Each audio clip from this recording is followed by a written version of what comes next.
This is the Continental High Performance Corner. A closer look at the fastest race boats in the world.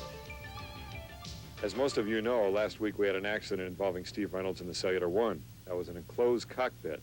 But we do know that Steve hit his head rather hard on the canopy of that particular boat. Now, as a result, Chip Hanauer, Jim Kropfeld, and the Budweiser, the two other drivers with enclosed cockpits, have changed the design somewhat. Now, what have you done as a result, Chip?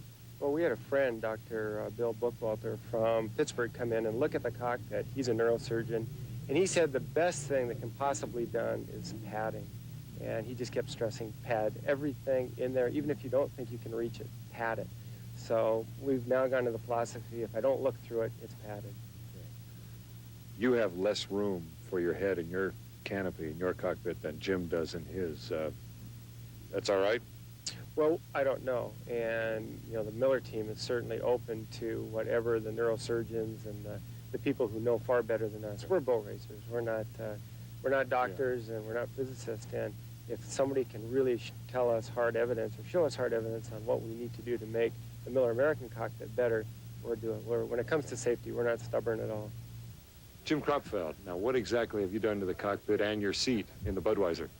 Well, we cut about an inch off the bottom of the seat. That's about as far as I can go. I'm actually sitting right on the bottom now with just a little frame around me and some padding, and that's about all we could do right now. It got me down about another inch and a half because I'm sitting on an angle like that, and we put some padding on the bars overhead.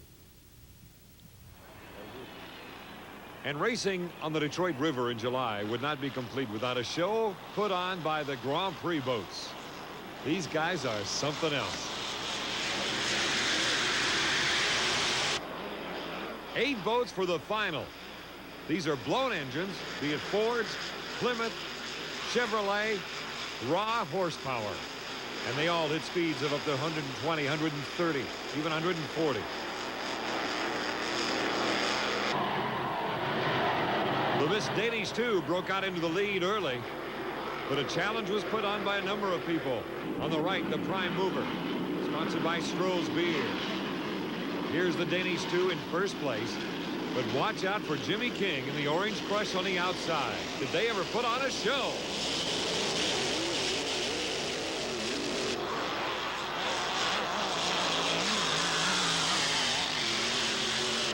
Both boats had better than 102 miles per hour after lap number 1, and then Jimmy King didn't look back.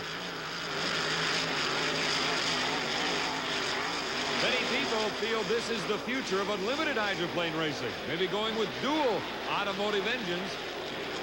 Much cheaper, more efficient, not nearly as expensive as the turbine power.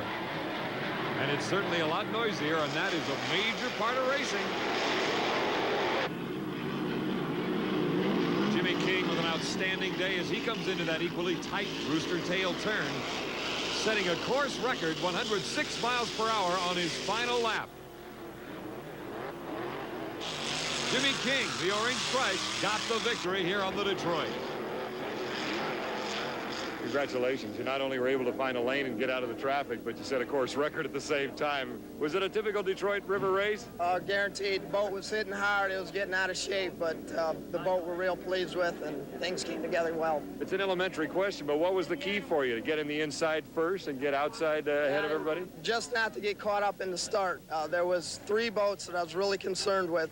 GP Valleyfield, Mr. Nash, and GP12, and if the 4 of us could stay out of trouble, we could have a good, clean run, and then whoever was the hottest for the day was going to have it. Some of the Unlimiteds noticed it was getting a little light going down the back chute. Did you notice that at all? Oh, yeah, it stood on the prop most of the way down, but the thing will handle it. We're happy. Okay, nice go, Jimmy. Thank you very much. The Unlimiteds and E2A next.